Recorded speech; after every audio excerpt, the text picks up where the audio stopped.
আপনাকেও কাজের শেষে, দিনের শেষে বা দিনের শুরুতে শিশুর সঙ্গে কিছুটা সময় কাটাতে হবে। আমরা বর্তমানে নিউক্লিয়ার ফ্যামিলিগুলিতে বাস করি। তো এখানে আমরা যদি দেখি যে বাবা মা কাজে বেরিয়ে যাওয়ার পরে শিশু কিন্তু সারাটা দিন একা বাড়িতে থাকে।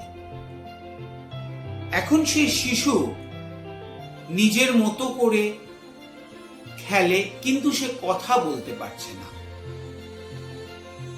তাহলে আমাদেরকে খেয়াল রাখতে হবে যে দিনের শেষে শিশুর সঙ্গে একটি নির্দিষ্ট সময় আমরা কাটাবো।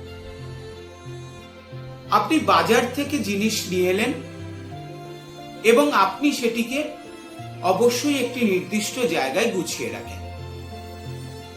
আপনি শিশুকেও আপনার সঙ্গে সহযোগিতা করতে বলুন। শিশুকে নির্দেশ দিন, চলো আমরা এই পাত্রের মধ্যে আলুগুলোকে গুছিয়ে রাখি। শিশুকে গুছিয়ে রাখতে বলুন।